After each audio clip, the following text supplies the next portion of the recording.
बिस्मिल्लाहिर्रहमानिर्रहीम। अस्सलाम वालेकुम। अफ़गानिस्तान में बड़ी डेवलपमेंट हो रही है। अफ़गान तालिबान के जो सुप्रीम लीडर है अखुंज़ादा, इन्होंने इस वक्त तमाम पूरे मुल्क में अफ़गानिस्तान के कमांडरों को 3 दिन की मीटिंग में फौरी तौर पर तलब किया है। और जितने इनके कमांडर्स हैं जो फ़ौज को तमाम तर लड़ाई करने वाले जितने टॉप लेवल के कमांडर्स हैं मैनेज करते हैं, चाहे वो बॉर्डर की साइड पर हो, सबको तलब कर लिया है। और फौरी तौर पर इस वक्त जो मेन चीज़ होने के लिए जा रही है वो है प्रोटेक्शन करनी है बगराम एयर बेस की अमेरिका के बढ़ते खतरात से।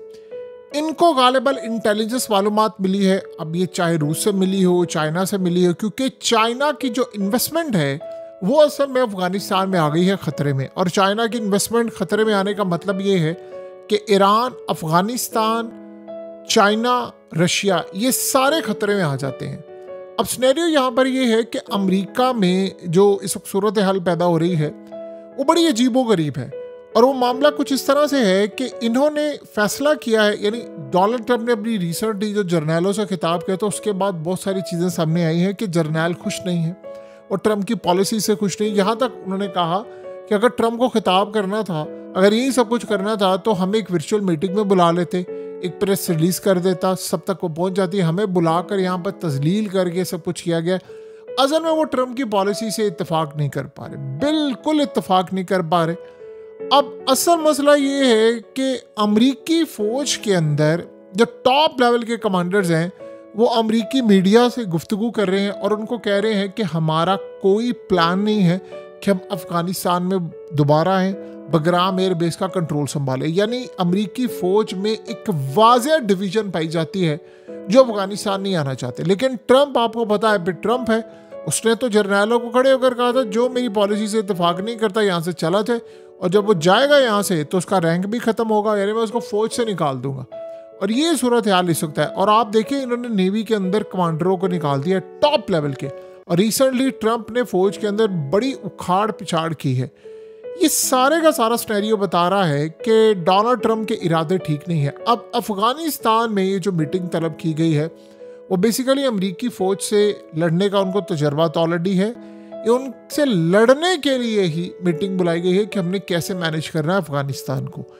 देखिए अभी यूक्रेन ने हालिया इल्ज़ाम लगाया है चाइना के ऊपर। उन्होंने कहा चाइना पूरा सैटेलाइट का डाटा रूस को दे रहा है और रूस उस डाटा को इस्तेमाल करके हमारी ईंट से ईंट बजा रहा है यूक्रेन की। उन्होंने कहा ऐसा सा डाटा उसको प्रोवाइड कर रहा है रियल टाइम में कि जिससे हमें बड़ा नुकसान हो रहा है। अब आप इमेजिन करें कि चाइना ने इसको डिनाई किया। अगर ऐसी सूरत हाल है तो अमेरिका जब अफगानिस्तान में आएगा तो चाइना की वहाँ जो इन्वेस्टमेंट है रेयर अर्थ मिनरल्स के लिए, एलिमेंट्स के लिए, बिलियंस ऑफ डॉलर्स की, क्या चाइना उसको प्रोटेक्ट करने के लिए अफगानिस्तान की मदद नहीं करेगा? रशिया ने ऑलरेडी इनको तस्लीम कर लिया है। अब ऐसा लग रहा है कि अफगानिस्तान की बदरी फोर्सेस का मुकाबला दोबारा होने के लिए जा रहा है अमेरिका के साथ। अभी तक अमेरिकी फ़ौज के पास अगर आप देखें तो 0.1% चांस भी नहीं है कि अफगानिस्तान में बगराम एयर बेस को टेक ओवर कर सके। यानी कोई ऐसी सूरत हाल नज़र नहीं आ रही। पुराने वक्त में तो इंडिया भी अमेरिका के साथ था, अब मामला बिल्कुल बदल चुका है। अब तो ईरान ने बदला लेना है अमेरिका से। अब ईरान के बाद आप देखें उन्होंने अफगानिस्तान ने भी बदला लेना है, और चाइना ने लेना और रूस ने लेना है। तो इन सब ने मिलकर अमेरिका को कूटना है, पूरी तरह उसको कुट पड़ने वाली है यहाँ पर। लेकिन जो सबसे बड़ा मसला है वो ये है कि अफगानिस्तान में इस वक्त डिस्कस ये किया जा रहा है कि अमेरिकी ड्रोन्स इस वक्त अफगानिस्तान की एयर स्पेस में उड़ रहे हैं। और ये रिसेंटली अफगान तालिबान के लीडरों ने इंकशाफ भी किया। उन्होंने कहा कि हम इन ड्रोन्स को गिरा नहीं पा रहे। उनका सबसे बड़ा कंसर्न ये है, और ये कंसर्न अब चाइना के लिए भी है। देखिए चाइना के जो वर्कर्स, उनकी कंपनीज, इन्होंने इतना पैसा अफगानिस्तान में लगाया हुआ है, बिलियंस ऑफ डॉलर की इन्वेस्टमेंट यहाँ पर की हुई है। अब उस इन्वेस्टमेंट को बचाने के लिए भी, और दूसरा चाइना के हर प्रोजेक्ट पर अफगानिस्तान में नज़र रखने के लिए ये ड्रोन्स उड़ रहे हैं। अमेरिका याद रखिएगा हमेशा एक काम करता है कि जब उसने कहीं अटैक करना हो वो पहले डाटा एक कलेक्ट करता है। आप इसकी एक मिसाल ले लें, बेशक यमन के हौसियों ने अमेरिका के 20 से 21 ड्रोन्स गिरा दिए हैं बड़े लेवल पर, लेकिन उसका नुकसान देखिए क्या हुआ है। इसराइल के पास इंटेलिजेंस मालूमात नहीं थी, और ह्यूमन इंटेलिजेंस भी कम थी। लेकिन यमन के अंदर जब ये ड्रोन्स उड़ते हैं तो वो उड़कर पहले वीडियो बना लेते हैं एक काफ़ी हिस्से की, बेशक उसके बाद आप तबाह हो जाते हैं। लेकिन आप चले 20-25 मिनट 30 मिनट जब उड़ते हैं मुख्तलिफ डायरेक्शन से, आप सोचे ना अमेरिका ने अगर 20-21 ड्रोन अपने तबाह करवा लिए है, लेकिन उसके बदले में उसने किया क्या, हर दफ़ा जब ड्रोन जाता है डिफरेंट डायरेक्शन से तो वो एक वीडियो बनाता है, वो जूम करता है, स्कैन करता है पूरा एरिया, राइट लेफ्ट ऊपर नीचे। उसका फ़ायदा क्या हुआ इसराइल को कि इसराइल ने उसको इस्तेमाल किया, ह्यूमन इंटेलिजेंस की मदद ली और फिर यमन में उनका प्राइम मिनिस्टर भी मार दिया और उनका चीफ भी मार दिया। यानी ये दो बड़ी अजीबोगरीब सूरत हाल है। एग्जैक्टली अब ये मामला हो रहा है अफगानिस्तान में। इस वक्त चाइना की इन्वेस्टमेंट है शदीद खतरे में। चाइना अपनी इन्वेस्टमेंट को बचाने के लिए आखिरी हद तक जाएगा। तो अब ये रहा है कि अफगानिस्तान में जो कंसर्न है, देखना ये है कि क्या आने वाले वक्त में अमेरिका का ड्रोन गिरा दिया जाएगा। अमेरिका के ड्रोन इस वक्त अफगानिस्तान में उड़ रहे हैं और तालिबान इस बात पर बड़े नाखुश हैं कि वो ड्रोन्स उड़ रहे हैं। देखिए उनको तजर्बा है तकरीबन 20-21 साल का, अमेरिका के ड्रोन्स उड़ते रहे, उनके लिए कंसर्न है, लेकिन आम मुल्कों से ज़्यादा कंसर्न नहीं है उनको। उसकी रीज़न ये है कि जब जंग पीक पर थे, इनके ड्रोन्स उड़ते थे, इंफॉर्मेशन कलेक्ट करते थे, उन्होंने तब भी शिकस्त दी। अब वो सिर्फ ये कह रहे हैं कि हमारे पास जिस चीज़ की मेन कमी है, उनकी फोर्सेस तैयार हैं ग्राउंड लेवल पर। ये याद रखिएगा, बर्दरी फोर्सेस ने अमरीकी कमांडो से लड़ाई हो जानी है उनकी अगर ये मामला हुआ। लेकिन मेन कंसर्न उनका ये है कि हम अमेरिका की एयर सिक्योरिटी को कैसे तबाह करें, उसके ड्रोन को, उनके जहाज़ों को, उनके जेट्स को। अगर ये हम तबाह करने में कामयाब हुए, देखिए अगर उनके पास ये हो तो कोई मुल्क अपनी एयर स्पेस पे अगर अमेरिका को दे जेट्स के लिए तो उनको तबाह कर सकते हैं। और अमेरिका का मुकाबला करने के लिए खाली ड्रोन्स की बात नहीं है, ड्रोन तो यमन भी गिरा लेता है।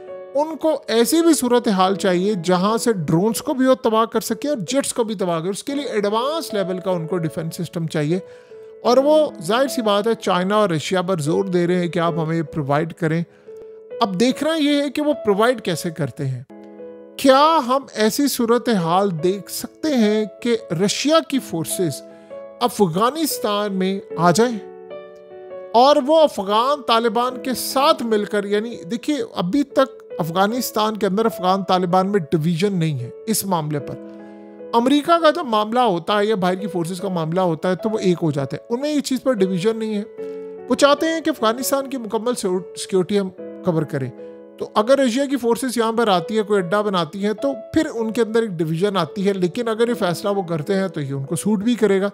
उनको इस वक्त चाहिए एक डिफेंस सिस्टम। वो समझे हम अफगानिस्तान को प्रोटेक्ट कर सकें। जैसे चाइना ने उनको कहा हम बिलियंस ऑफ डॉलर की इन्वेस्टमेंट करेंगे, आप हमें सिक्योरिटी दे। उन्होंने कहा ठीक है। अब वो वहाँ पर इन्वेस्टमेंट की हुई है, जॉब्स क्रिएट हो रही है, रेयर अर्थ एलिमेंट्स, तेल, मादियात, यानी ये एक दिन का काम नहीं होता, इसमें साल लगते हैं।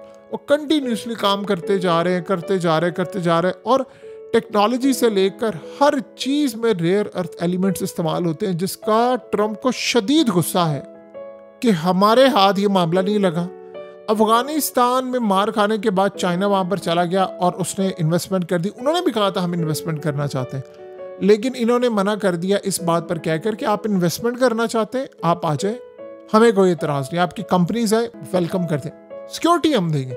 चाइना ये मान गया, ये मान नहीं रहे, ये कह रहे नहीं हमें बगराम एयरबेस चाहिए हो। तो ट्रंप ने क्लियरली कह दिया चाइना के खिलाफ चाहिए। तो अब ये सारे कमांडर्स सारे पहुँच रहे हुए हैं और पहुंचकर इन्होंने फैसला करना है कि हमने अमेरिका से कैसे लड़ना है। उनका एक मेन काम है, देखिए अगर इस दफ़ा लड़ाई होती है इतना असला इनको मिलेगा, इनकी फौज ट्रेंड है, इनके कमांडो सारे ट्रेंड है, इनको तजर्बा है, असले की कमी नहीं है। पहले ब्लैक मार्केट से रशिया देता था, अब तो डायरेक्टली देगा। लेकिन सिर्फ एक कंसर्न है कि इनके जेट्स और ड्रोन्स अमेरिका के कैसे गिराए जाए, ये मेन इनके लिए कंसर्न होगा और इसके लिए उनको डिफेंस सिस्टम की ज़रूरत है। और वो कौन देगा, कैसे देगा, इस पर जाहिर सी बात है गुफ्तगू होगी और वो चाइना के सामने अपने कंसर्न शो करेंगे कि हमें ये कम से कम चीज़ चाहिए, हम आपकी इन्वेस्टमेंट भी बचाएंगे। हम देखिए अफगानिस्तान डिस्टेबलाइज होगा तो चाइना भी होगा, पाकिस्तान भी होता है, ईरान भी होता है, सेंट्रल एशिया भी होता है, पूरा रीजन होता है। और मज़े की बात यह है कि इंडिया भी इस दफ़ा अफगान तालिबान के साथ खड़ा हुआ है। ये बड़ी अजीब और हैरान कर देने वाली सूरत हाल है। बहरहाल अब अमेरिका से लड़ना है उन्होंने, उनकी फ़ौजें मद्दे मुकाबिल हो जाएंगी। अगर अमेरिका ने यहाँ पर दोबारा आने की कोशिश की, वो तैयारियाँ अपनी कर रहे हैं, और उनकी भरपूर तैयारी है कि उन्होंने अमेरिका को यहाँ पर रोकना है। मेन काम ये नहीं है कि अमेरिका आए। इस दफ़ा पहले ये था कि अफगानिस्तान में उन्होंने कहा अमेरिका आ जाए, वो पहाड़ों में चले गए थे और लड़ाई शुरू हो गई। अब वो कह रहे हैं कि अमेरिका आ जाए, ऐसा नहीं है। अब वो चाह रहे हैं आए ही ना, एंट्री ना हो जाए। पहले थे आ जाए और उसके बाद लड़ाई करें। अब वो कह रहे हैं हमने इसको आने नहीं देना। इस सिलसिले में उनकी मीटिंग जारी है और देखिए इस पर फैसला क्या होता है। लेकिन एक बात तय है, उन्होंने अमेरिका के खिलाफ लड़ाई का फैसला कर लिया है।